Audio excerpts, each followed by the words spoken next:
I got past the Mississippi River and into Illinois, and I don't know, somewhere around Bloomington, in that area, I just the power of the loss is so overwhelming to me, and I just didn't want to lose all my kids behind. I didn't want to leave my husband who can barely boil water, you know. I didn't want to leave the kids behind. I didn't want to go off to a 3-month school. This isn't what I was supposed to do. I'm supposed to be a stay-at-home mom. This is what God wants of me. So finally the tears started dripping in the steering wheel, and I pulled off at the first exit I saw.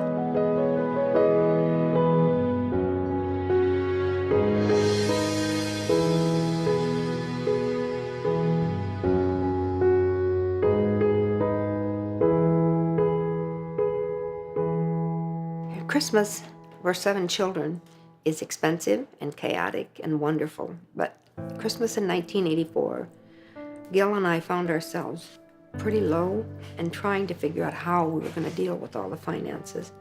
You know, you don't want it to interrupt your Christmas celebration, but we were quickly losing ground. There was just no way we were going to be able to make the payments that we had. Things deteriorated to the point where I was working part-time and having a hard time. And that's when Suzanne asked me, do you think I ought to go back to work? I felt the tears come to my eyes. And I hated to say, yes, dear, I think you ought to go back to work. Because I knew how much she wanted to stay home. We couldn't make the house payments. We couldn't make all the utilities. And the boys were in Catholic high schools. It was of high tuition. And there were just too many obligations and responsibilities. And Gil's health was just getting worse. And he was fragile. He'd had so much stress, and his health was just going down. And different moves and different jobs. And I could see how frail he was getting. And we just didn't know what to do. And I prayed about it and said, God, how do I ask her to go to work? How do I ask her to leave the kids at home? God, I don't know if we can do this anymore. What are we going to do? It's getting desperate. And so as things went on, we said, we need to take some drastic action. I didn't want to go back to work. But I kept thinking, maybe I could go, I could clerk, I could do something temporarily. I could babysit other people's kids like I've done in the past. Or I could go to one of the stores and work for part-time. But we really needed more than that. My guardian angel put the thought in her head so that she asked me. I didn't have to ask her. And that helped a little bit. But as time went on, I became Mr. Mom. I said to Gil, okay, I could go back to work maybe. I could maybe go out and get my civil service job again. And he said, that's a great idea, honey. And I went, yeah, I guess it's a great idea. I'm not so sure, but yeah, okay, yeah, we'll give it a try. So he helped me. He said, I'll help you with it. I said, but I haven't worked for 16 years. I mean, I have all the babies and I have lots of experience of taking care of kids, but I don't have a college degree and I don't have a lot of experience. So I don't know if I can do this. Before you knew it, I had an interview, and he coached me again what I should say, and it was tough, but it was also a gift because I managed to find a job 20 minutes from my house when I thought it was going to be an hour and a half commute. So we were very blessed, and it was a start. It was a new life. Matter of fact, when I went to see the movie Mr. Mom, everybody said it was a comedy. I thought it was a documentary. Because of all the things that were happening to the guy in the movie were happening to me. I am the way. I am the truth. I am the life that flows through you. I am the way. My mother always stayed home with my father, and my dad was a wage earner. My sister stayed home with her children. My sister-in-laws all stayed home. My friends and and people from my prayer group at church all stayed home with their children. And I was very content with this role. I loved being a stay-at-home mom. I'm the breadwinner. I'm the man. I'm supposed to go out and provide for the family. My wife is supposed to stay home and raise the kids. I mean, isn't that the way it is? That's the way it was back then. My mom and dad were very good, strict Catholics, and so I was baptized and raised at St. Stephen's Catholic Church and Catholic school in Bridgewater, South Dakota, with my siblings, my sister and 2 brothers. And all of us went on to Catholic colleges. I went to college at St. Mary, and my brother and sisters all went to Catholic colleges. We are so far apart from where we started. She's from a small town in South Dakota, a very well-to-do family. And I came from one of the poorest families in the town of Lewiston, Maine, which was a mill town. And the closer you live to the mill, the poorer you are. We were across the street. But I never realized I was poor because everybody else was in the same situation. And my parents struggled to send me to a Catholic grade school and a Catholic high school. St. Peter's and then St. John's. So when I went off to college, I was really a small town girl from a little town of 600 people. I was kind of overwhelmed, and I said, oh, St. Anne, you really have to help me because it's really hard to discern here who is the right person that I want to spend the rest of my life with, or at least spend a little time with, even on a date. I always looked at St. Anne as being somebody very special because I always looked at how Mary would have looked to her mother as to give her guidance. And so I kind of picked up with St. Anne as that mother figure, especially when my mom wasn't there. College never entered my mind. I went to the Air Force. Lucky that's where I met her. St. Anne and I got kind of close because we kind of started saying, okay, how do I think about this one, St. Anne? Yeah, maybe not. She didn't really talk to me too much on that. And then so we finally got to the point when I met Gil, and I dated him. He wasn't an officer. He didn't drive fancy cars. He didn't take me to fancy restaurants. He was an airman, and he drove a clunker, and he took me to hamburger joints. And we met ice skating. I went ice skating, and I saw this girl across the rink. I thought, wow, side view, you know. And as she came across, she gave me kind of a twinkling, green-eyed look. When I go to bed at night, I'd look up and there'd be a face there of the girl I was going to marry, and I could never, it was a haze in front of her, I could never see it. And then finally I saw her and the face appeared. And I knew that's the one God had meant for me.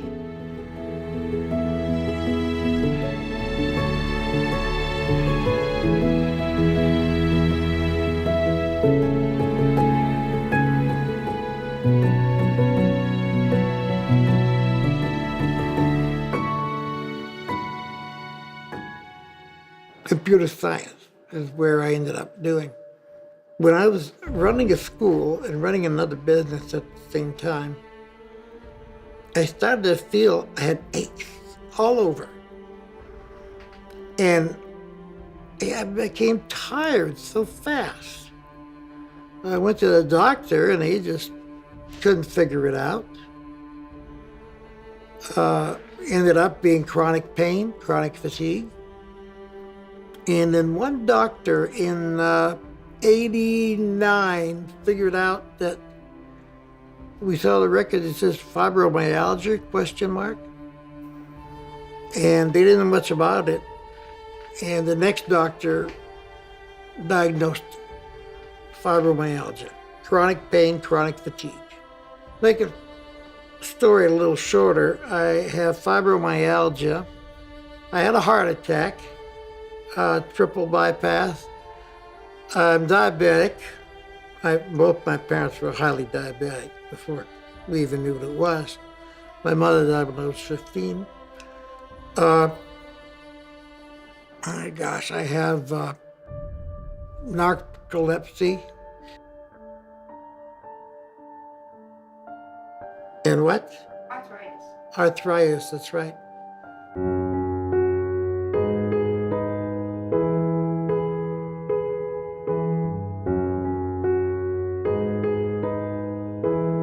That was the start of start of my career, going back to work after being home 16 years with taking care of babies, taking care of diapers and children, and nursery rhymes and play games and doing puzzles and doing the fun things with the kids that I love to do, taking them to parks and all that. I was 7 years old when my mom went back to work. I'm the second youngest of 7 kids. It was certainly interesting. You know, I was used to having my mom around and having a little more alone time with her than some of the older kids. We're all spaced out 2 years, and my younger sister is 3 years younger, so I had a little extra time with just mom and, you know, curling up on the couch and watching Remington Steele while all my siblings were in school. So having her go back to work was a big change. So when Mom went back to work, it was a big change for us because my dad was a typical 80s man, you know, going to work and he's gonna bring home the bacon and Mom's gonna cook it up. So it was a big change. We cooked the bacon then. You know, I think it was very hard for my children when I decided to go back to work. We tried to always share with the kids when we had different challenges, financial challenges, and so they knew things were not going particularly well.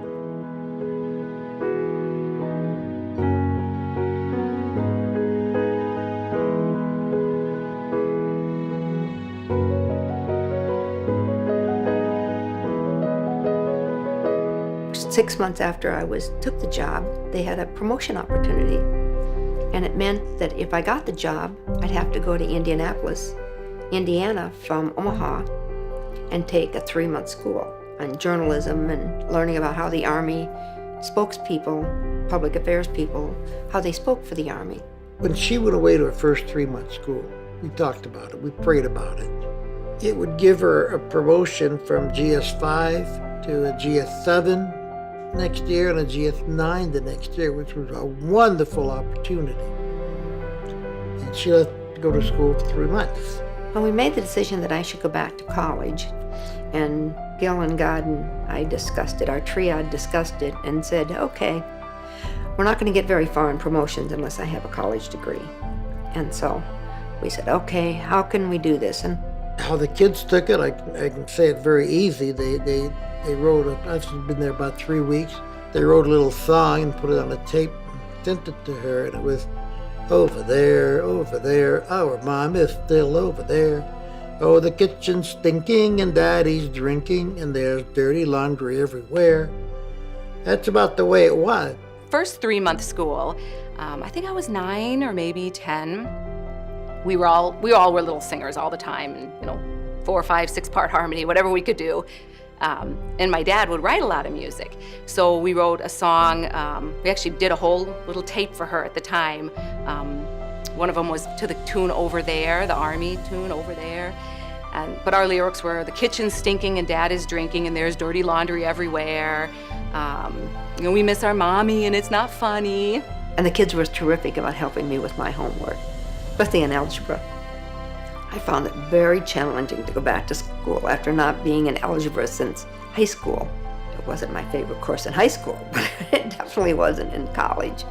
But you had to get through some of these courses in order to move forward. And that's kind of the way I looked at it is, first step out and God is with me and I can do this. I hear stories now about what happened afterwards, or while I was gone, but I think they struggled, and I know they struggled with the moves. And it's hard for me as a mom to move them because I knew I was jerking them out of their friendships, their boyfriends, their best friend was being left behind. And so I think it was challenging for them.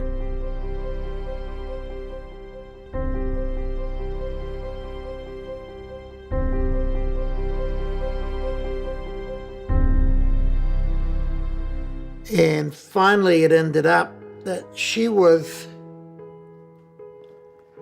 so good at what she did. All she had to do was interview for a job, and she had it. But then Iraq came up. And she asked me one day, she said, they want me to volunteer for Iraq. Well, helping children, helping the Iraqi people. We have so much. Oh boy, time to pray.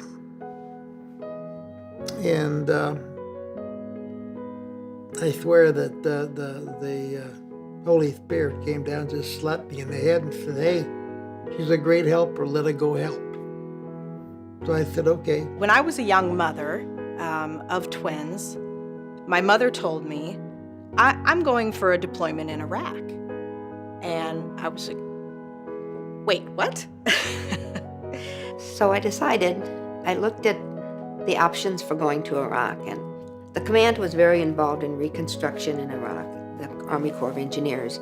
We were building schools and hospitals, roads, bridges, water treatment facilities, electric power plants, many things. And they need people to communicate that to the American public, to tell them what's really going on. It's more than just a war zone. But it was all happening in the middle of a war zone. So I talked to people. I talked to Gil and God first, because I can't do anything without both of their support. When my mom said she wanted to go to Iraq to volunteer her time over there, I think we all our mouths kind of dropped. We maybe said, okay, Mom's a little crazy. But my dad was very supportive of her. At first, nobody really believed me. They're like, your grandma? No. You mean your grandpa was in the Army? And I'd say, no, my grandma is in the Army. She's in Iraq right now. And people still really didn't believe me always, so then I'd bring in the newspaper, and it'd have a picture of her on there, and it'd say, Grandma in Iraq, something along those lines. And everyone was just kind of stunned about it. They would be really surprised. They'd say, no way, that's crazy. On one occasion, when we were out returning from a long day of doing media interviews with a film crew, we came back from Basra. We were at the port, and we were coming back to the British compound just outside the city of Basra at the airport. And we always traveled in a caravan of 3 armored SUVs with 6 bodyguards. And I had the camera crew with me, well, the woman that was filming primarily.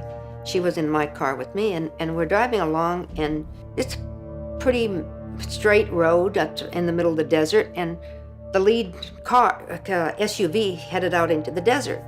And I thought, well, that's rather peculiar. And pretty soon we follow, and then the next one behind follows. So here we are heading out into the middle of nowhere.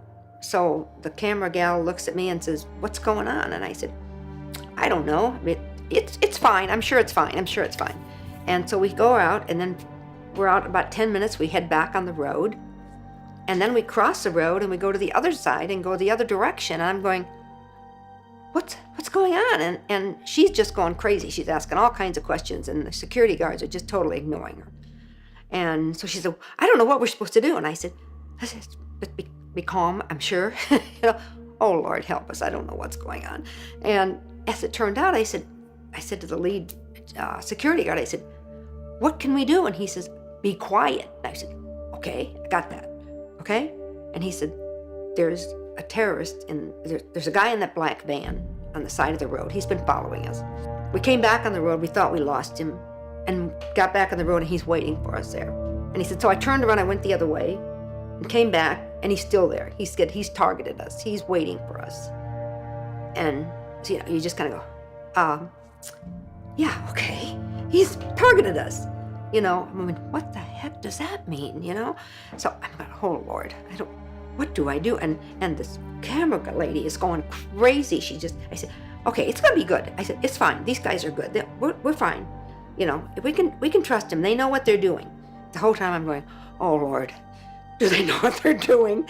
And so we slowed down, and we pulled back on the road, and the lead bodyguard got out of the car, out of my SUV, and he starts walking down the middle of the road. The black SUV is sitting over here on the side. And I'm going, what is he doing? And he has his weapon out, and he's pointing it around like this, around the horizon. He's pointing it at the black man. And I see this man's reflection in the mirror looking back at us. I see his face, and it's like, oh my goodness.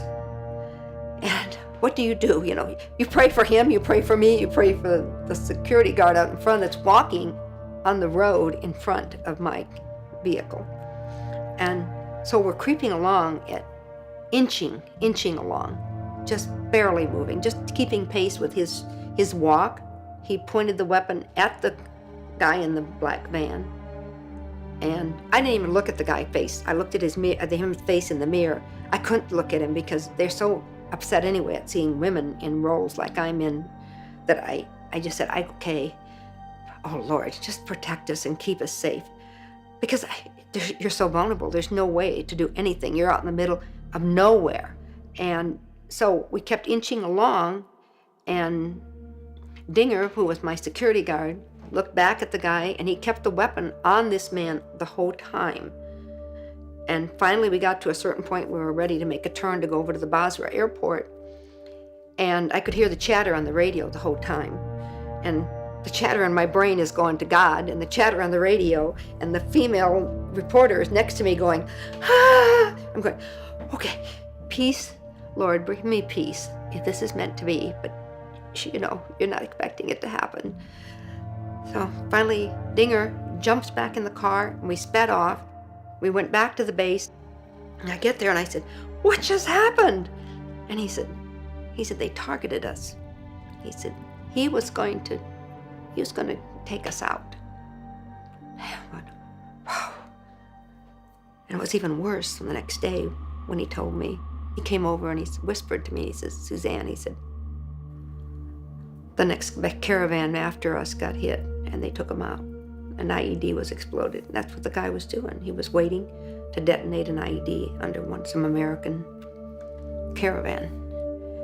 So God protected me. The Christmas card she sent out that year is she's kneeling down, crouching down, and she's got hands with the children on each side. And her grin tells me, it's just like my own grandchildren. And that picture made it so worthwhile. Because that's not everybody sends a Christmas card like that, I had the only wife on the block that had been to Iraq. But she did a lot of good. She didn't like me to say this, but I'm going to say it anyway. She called me one day and said, I was at this little village, and these women are taking water out of a virtual polluted stream. And that's what they wash in, that's what they drink. And she said, for $3,000 we can buy a water treatment plant. Now she was making extra money, hazardous duty pay. I said, go for it. And we ended up buying 4 of them over the 8 months she was there. And I'm so proud of her for having said, let's do this.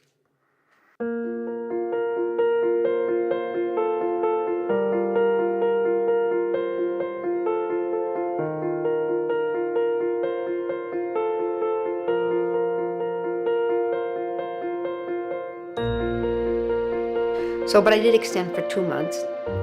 And during that time, during the extension, I actually got called for a promotion for the opportunity to interview for the top job in the Corps of Engineers communication. And so I called Gil and I said, consulted my 2 comrades, God and Gil, and said, okay, should I apply for this job? It would mean we'd have to move to Washington, D.C. And Gil said, if you want it, go for it. She came back. She got the job in D.C., got a corner office with windows, in D.C., and her own parking spot. That's pretty big. She became head of public affairs for the Corps of Engineers. Now, the Corps of Engineers is in about 120 countries, 35,000 people that work for the Corps, not counting the contractors they hire to do jobs. She was in charge of all communications and all public affairs for them out of D.C.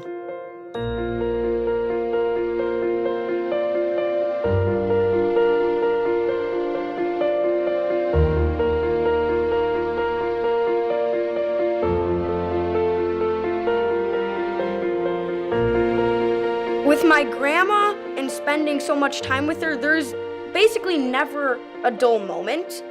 So I walk into her house and she's like, "Hey, what do you want?" I'm like, "Oh, I'm so spoiled." And I wonder if she treated the kids in Iraq like that. If she did, man, it wouldn't just have been one pocket full of candy. It would have been a whole cabinet full. And her cabinet at her house, it's like Mary Poppins' bag of candy. You grab and there's more. Every single time. The one thing that makes my grandma different is that she's not afraid to go outside the box. She'll play with us no matter what we ask her to do. She will always be there and help us with homework, and just she's so knowledgeable on everything too. It's just wonderful to be able to think of having my grandma so close to me and sharing all this stuff with her. Joy. She's always smiling, always happy. It doesn't mean that life is always perfect and without its bumps and lumps, but she always comes with joy. That's what I see. I think she's an absolutely amazing person, but I feel that way pretty much about, I'm going to say, all women. And Suzanne is a perfect example of that, because they seem to be able to do 6 or 7 things and do them well at the same time, and I can barely do 1, and maybe 2 if I'm lucky.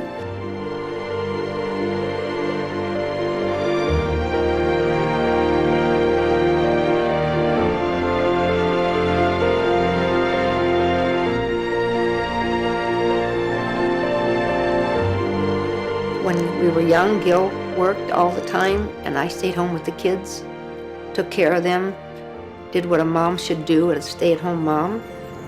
And then our roles reversed. When Gil couldn't go to work, I did. Marriage is not a 50-50 relationship. It's 100%, 100%. If both people aren't giving 100%, it's not going to ever be successful. And when one person can't give 100%, the other person has to give 150 or more. Last year we celebrated our 50th wedding anniversary, and we had all the kids and all the grandkids, and we had just a fantastic party. It's such a celebration. Started out with Mass, and Father blessed us. It was a good life. It was good. Gil and I, very solid, and we have a beautiful family. We have 7 very healthy children. We're very blessed. And now we have 25 grandchildren. And you can't get much better than to have all those smiles and those greetings of, "Hi, Grandma. I love you, Grandma." It makes me feel so special.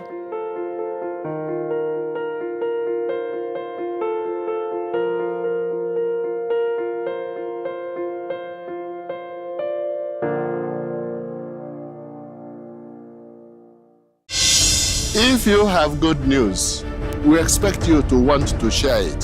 Salvation in Jesus Christ, the Son of God, who for love of us and for our salvation came down from heaven. Salvation in His name, and He is the only Savior, is what we are on earth for. Therefore, all those who spread the good news of salvation in Jesus Christ, we should encourage them. I can speak, but how many people can I reach alone?